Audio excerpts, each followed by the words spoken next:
Right off the bat, I know that many of the guys in my audience are just total PC enthusiasts. They're the guys who want the absolute best of the best for their gaming needs or for whatever thing they're doing. They like the absolute best. And today's video is not about the absolute best.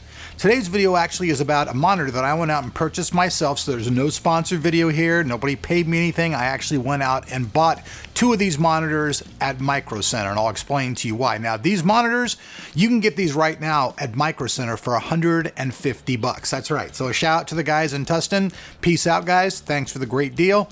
Now, this is the SE2717HR. Now, this monitor, like I said, is $150, and it has a really lot of nice features for the price range. Now, it's a 1080 monitor, so it doesn't do 4K, but lots of people out there don't even care about 4K. Let's just face it, 4K is not totally here yet. It's almost here. We're getting close, but it's not totally here yet. So 1080p is still a really nice spot for good gaming. Now, AMD fans, you guys know that FreeSync technology is obviously, just like the name implies, it's absolutely free. And what FreeSync technology does is inside your games, it keeps you from getting screen tearing and ripping and all that kind of stuff. It's basically the software version for AMD. Now, NVIDIA, on the other hand, they have their G-Sync technology, but this involves hardware and actually investing more money. So, like I said right off the bat, this monitor, before we started the video, I actually had a link to it on Amazon for the same price as it was over, at Micro Center. But in the last 2 hours, almost every single one of these monitors is selling out like hotcakes. So I believe these particular models are probably last year's. They're probably being discoed out. But check this out. Upstairs in my room, I wanted to try to do a whole bunch of my music stuff and try using the window-based environment. Now, for years I've been working on my Mac. I've always been using Logic, but now I want to try Reason, I want to try Reaper, and I really want it up in my room. Now, I've had a bunch of these Predator monitors. You guys know these big, giant Predator monitors. Honestly, great for gaming, but they burn out. Every single one of them I had burns out eventually, and you don't have any backlighting. I don't know what the deal is with that. I'm glad I didn't spend the fortune on them when they first came out, because, these are great monitors, but let's just face it, when you're paying $1,300 for a monitor that burns out after a year and a half, yeah. Well, anyways, back to the SE2717HR. So check it out. Features are this: with FreeSync technology, 75 Hertz. Now, the monitor itself, let's check out what comes in the box, because it's pretty simple.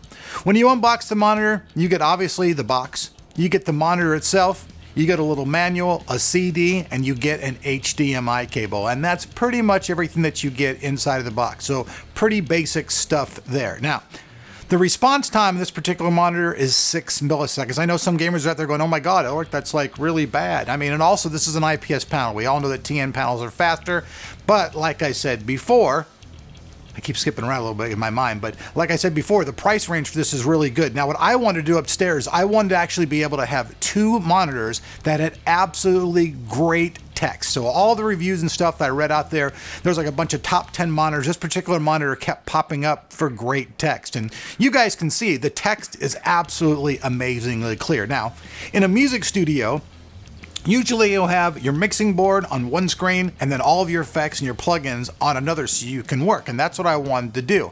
I was able to actually walk out with two of these monitors in my hand for under $330. So that's a great price for two of these monitors. And the text is really great. So for what I'm using these particular monitors for, it's absolutely great. Now, I am going to be switching out. This is going to sound crazy to you too. I'm going to be popping out my GTX 1080 Ti upstairs. It's a killer one from Gigabyte. It's it's their top of the line card in my gaming system, but I'm going to be changing that system around. I'm going to be moving an AMD card over there. So I'm going to be putting in a Vega 64 in that so I can take advantage of that 75 Hertz, which is faster, for everything I'm doing. Now, small bezel around the edge. The screen is really nice.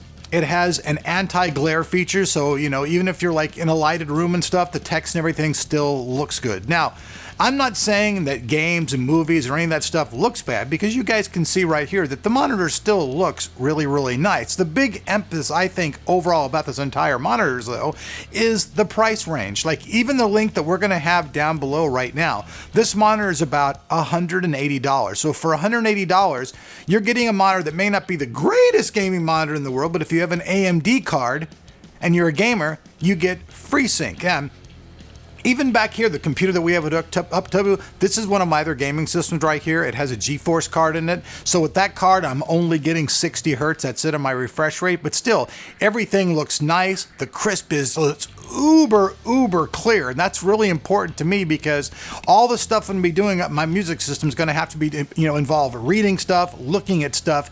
It's not really going to be too much gaming whatsoever. Just when my son comes over on the weekend, I have an extra place up there to game so I can, play games with him and stuff like that. But this system's solely going to be focused on that, which kind of runs into something else.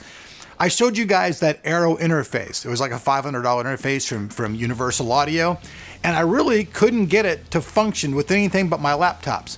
Even though I have a bunch of motherboards that say that they have Thunderbolt 3 in them, for some reason the connectivity just wasn't working whatsoever, so I had to buy an add-in card. And these cards are anywhere between $100 and $300 depending on where you buy them at, so it's crazy. So, the overall design of the SE2717HR is pretty decent. There's not a lot to the monitor. Like I said, though, there is a very small bezel around the edge. It's not the absolute smallest in the world, but it's still pretty small.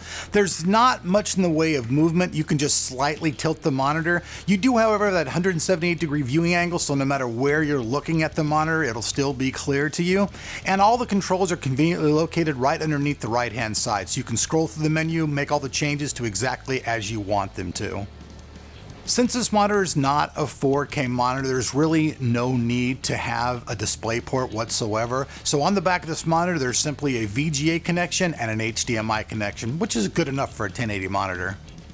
I also want to hear your guys' opinions. So I want to do like a top 5 video and for gaming monitors under $200. So please, down below, I want to see what you guys think as well. So give me some links to other products and stuff so I can check these other monitors out and possibly buy those and get those in here to do a top 5. But right now, I feel that this particular monitor for its price range would definitely qualify in there. FreeSync for AMD gamers, that's a good thing. 75 hertz, that's cool. 1000 to 1 nit on the color. Like, a lot of things in this monitor are very, very nice for the price. I'm just going to say that, nice for the price. This is obviously not the most uber gaming monitor out there. It's not 144 hertz. A lot of people I know, like including me, if I'm gaming, I usually get a headache if it's not a 144 hertz monitor. That's just the way it is for me. I guess maybe my old eyes are getting that way. So for you people out there, this may not be the monitor. But like I said, for me, I wanted 2 of these monitors to work in my recording studio, check my email, all that stuff. And if I want a game, hey, let's just face it, my Vegas 64 is still a game, but I get along with that FreeSync technology, I get that 75 hertz. So that was kind of important to me. I saw some other monitors that were in there, even a couple of different ones from Dell, but even some of the ones that were higher priced honestly didn't have the same specs. They were at 60 hertz.